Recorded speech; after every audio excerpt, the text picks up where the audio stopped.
well known that Bruce McLaren eventually went on to become the founder of one of the biggest and most successful car manufacturing and racing companies in the world. But how exactly did McLaren Automotive go from a mere dream to a household name revered for its super-fast cars? What were the most significant cars in its storied past?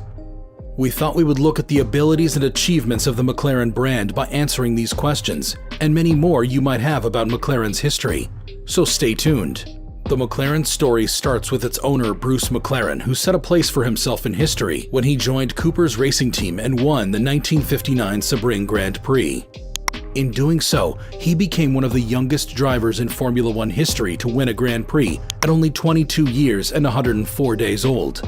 By 1963, Bruce formed McLaren Motor Racing, and the first McLaren racing vehicle, the M1A, was manufactured a year later, with a total of 24 units of the car seeing production. Its successor, the M1B, allowed McLaren to compete in the Can-Am Championship, where they won 43 races, nearly 3 times as many as competitors like Porsche. By 1965, they were able to debut the first McLaren Formula One vehicle, the M2B, at the Monaco Grand Prix. As the McLaren racing team began to see success in Formula One, Bruce McLaren became one of only 2 people to win a Grand Prix while driving the McLaren M7A. It was only the start of McLaren's successes, and they also saw success in other motorsport categories. In 1967, McLaren Racing won 5 out of 6 races in the Can-Am Series. In the same year, they won their first Formula One Grand Prix. They won 4 of 6 Can-Am Series, and then the following year, they won all of the 11 races of the season.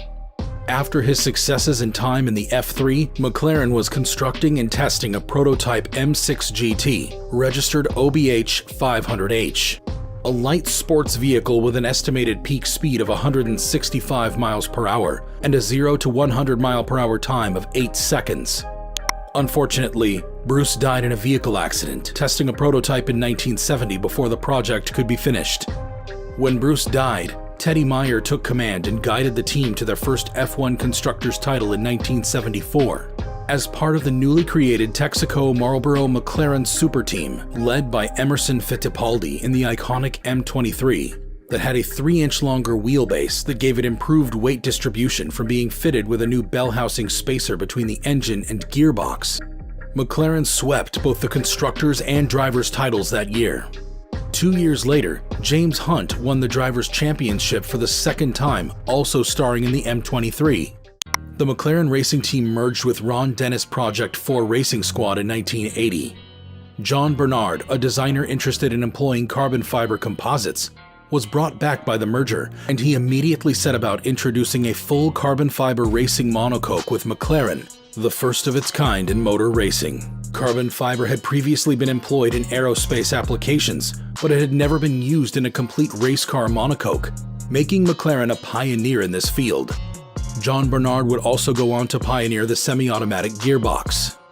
With their new addition, the MP4 won, starting a new series of McLaren cars, and McLaren's use of carbon fiber in motor racing. This period signaled unprecedented levels of stiffness and driver safety to Formula One, as well as incredible race success for McLaren.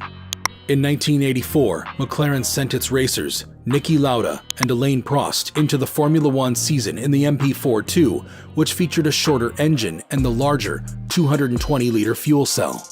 This was enough advantage for the 2 drivers to finish top of the drivers' standings, with Lauda beating Prost to number 1 by just half a point. McLaren also claimed the Constructors' title by a landslide margin, having won 12 of the 16 races that year. Incredibly, both Lauda and Prost drove the exact same car through all the races without needing replacements.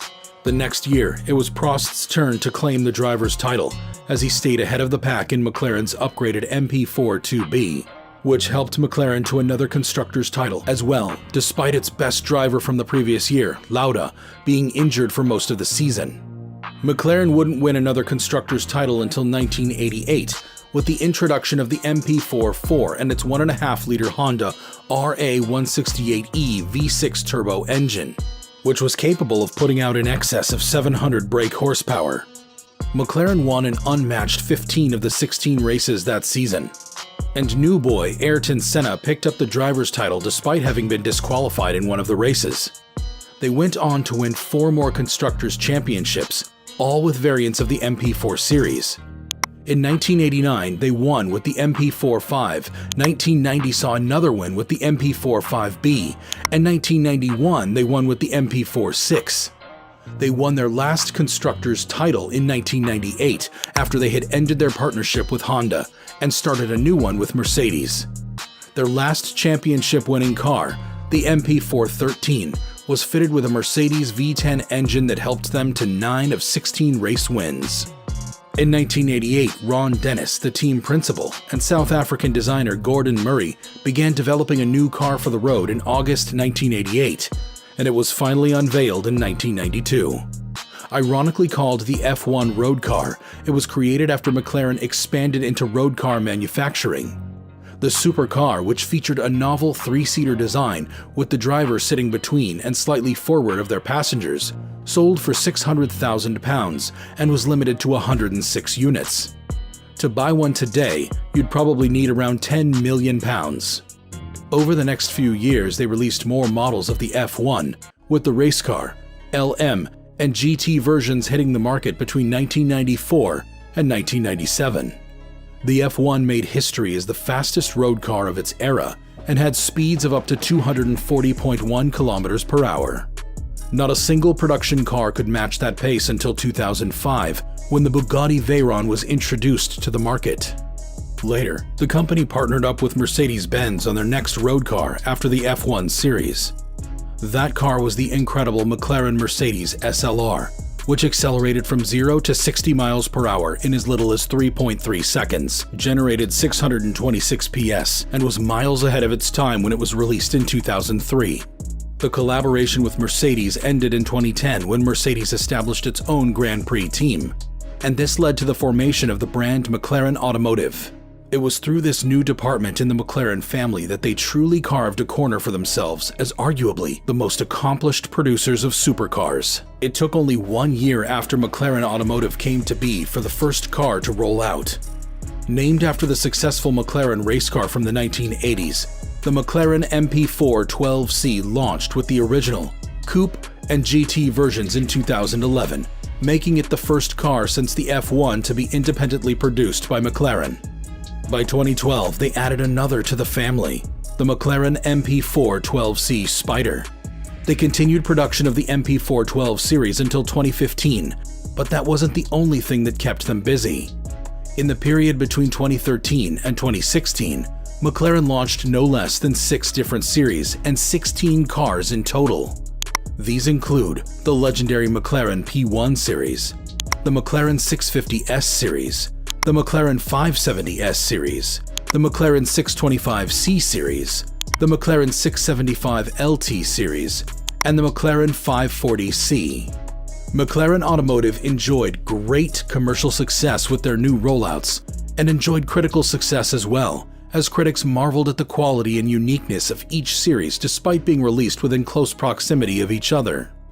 Galvanized by this success, they unveiled plans in March 2016 to produce 15 more cars in the next 6-year cycle. They outdid that number, producing an incredible 22 vehicles in 6 years through their project called Track 22.